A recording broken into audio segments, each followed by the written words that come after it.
and Greensboro that maybe aren't talked about too much yet. That kind of stuff that like Greensboro's rotations kind of like, at least in my opinion, they've been stealing the show so far in the system. They've looked really well. Hunter Barco's 2 starts now, and he's just looked lights out. Looks like the guy that they're like before he got hurt at Florida, they were talking about him jumping up into like the first round kind of thing, and he's looked every bit of a guy that would have been like a top day 1 top 20 kind of pick so far. So he's looked good. What is it? The entire rotation for Greensboro last week, in 6 games, they allowed 4 runs over 22 innings and struck out 23 people. Like, and they That'll just play all week. Yeah, all week. Even the guys that like it's like 2 guys especially that like we were really big on like at the site, Alessandro Ercolani and Wilbur Dotel. Like even that they came up and like Ercolani's 19 years old pitching in high A right now. He didn't have a good showing in the Arizona Fall League. Control was like a really big thing, but he pitched 4 innings, struck out 5, only walked 1. Dotel he made like second start on Sunday, so like it was a lot of a shorter leash. The Winston-Salem broadcast actually mentioned that he hit 100 miles an hour twice, and like he was pumping like 97 plus. Yeah. I saw him hit 99 a bunch in Bradenton last year. Never heard anything about triple digits. So this is new. That's exciting. He's a guy that we really liked at the site as well. Thought he could be like a breakout type of guy. 100 will definitely get you noticed by a lot of people. Patrick Briley, he had a good week. It's just the entire Greensboro rotation, and Greensboro known for not exactly being the most pitcher friendly kind of thing, but everyone has the kind of stuff to kind of get past those kind of problems and stuff like that. They all have the ability to miss bats with their pitches. So, and I think that's interesting because I think enough people probably know of like Hunter Barco, right? But I think all eyes have always been on Altoona this year, when it comes to the pitching and the rotation. So for you to come out here and pretty much tell us like, whoa, pause. Also keep an eye on the entire rotation in Greensboro as well. There's a lot of pitching in the system. And like we talk about the main guys, like Bubba, he threw 4 no-hit innings, and I don't even think that was probably he looked good, but also I wouldn't even put that at the top of how I've seen him pitch before, which is still very encouraging. I think he missed a lot of spots and stuff like that. But you got Bubba, you got Anthony Solomito, who's still kind of working his way through the season. Had a little bit of a rough outing on Sunday. Braxton Ashcraft still kind of working through some stuff and everything. Like the main guys, they're still getting settled this year. So once they get set, Thomas Harrington's on his way back from injury. Like we already say that there's a lot of pitching in the system. By the end of the season, there could be even more guys to be talking about. So it also seems just like get some of that hitting. It seems like there's just an increase in stuff in the system too, instead of a lot of guys that just throw. Like and I feel like the last couple of drafts, see it everywhere. Yeah.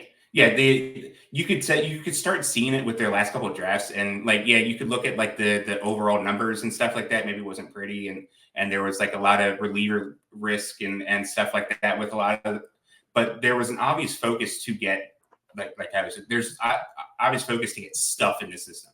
All right, we're going to get guys with stuff, and then we will teach them how to use it properly. We'll teach them how to control it. We'll teach them.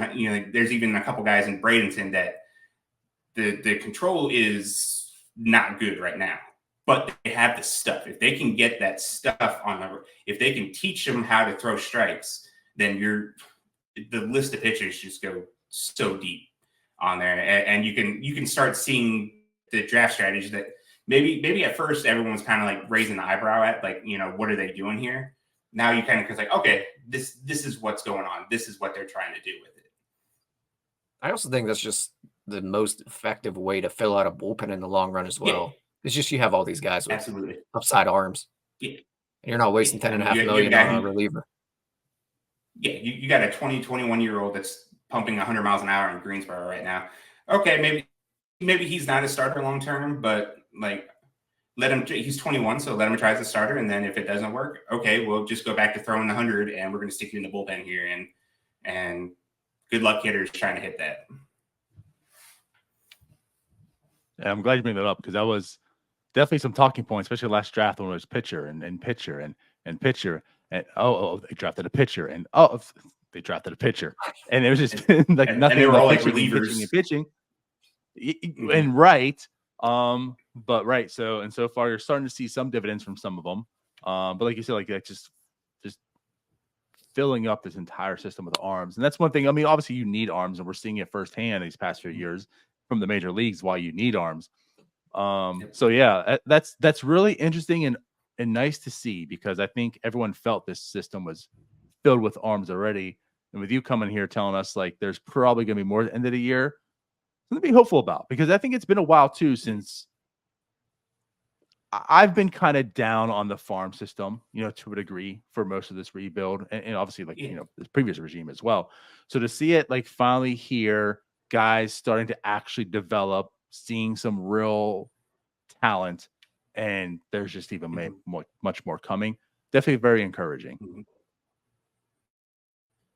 Yeah. And, like the big jump obviously is to like, I think the big downfall of the front office at this point so far is with a lot of the guys in the system is making that jump from like high A to double A. So like I say, there's a lot of promising guys in Bradenton and Greensboro and stuff like that. Really, the biggest test is yet to be seen with them. We've seen a lot of guys kind of stall out in Altoona. But like even then, you look at some of the guys who are there right now, and Bo Chandler's doing like he's made 3 starts with Altoona. 2 of them has been against Harrisburg, and Harrisburg has Dylan Cruz and some of the better hitting prospects in the game, and I think collectively in those 2 starts he's pitched 9 innings and has allowed like 1 hit and struck out 14. So like that's encouraging. Yeah, they've had some people stall Wood out, but also James Wood was there at the end of last year and he made I wrote an article on Chandler's. He's in AAA. James Wood's shoving in AAA right now. He'll be in the majors like really soon. But when Chandler faced Wood last year, he made him look silly, like he like way ahead and stuff like that. But they're slowly getting there with it, and if you're gonna have a lot of people are gonna stall out in AA because that's just the nature of things in the minors. The best plan that you can have is just have as many possibilities as possible. Throw as much stuff against the wall. Have as many people with quality stuff as possible, and then that way, if only 10% of them are going to make it through it, you have higher odds now of more making it through. Talk to me about Bubba Chandler real quick. Is he still just as raw as maybe even last year, or are we starting to see him progress as a pitcher? I think so. Like his second outing started really rough, and I think he like the 7 of his first 8 pitches went for balls, and like the one that was a called strike, you could probably make a case was probably just a ball anyways. I think he got like a home call there with it. So, but then he kind of like a switch turned on, and he just started throwing darts in the strike zone. And when he's hitting the top of the strike zone with that fastball, no one's going to hit it. But I mean, he's still 20, 21 years old. He's still really young for double. There's still going to be like, he really turned it on at the end of last year, but there's still going to be like little things here and there that but it's getting close. The stuff is good. His fastball is insanely good. We talk about Paul Skeens just because of the triple digits, but like Chandler's fastball, as far as like overall grade, like I'd be willing to slap really close to the same grade on fastball that I would on Paul Skeens. Even because I mean he can get it up to 97, 98 at the top of the zone. It moves like very few fastballs I've seen move in the zone.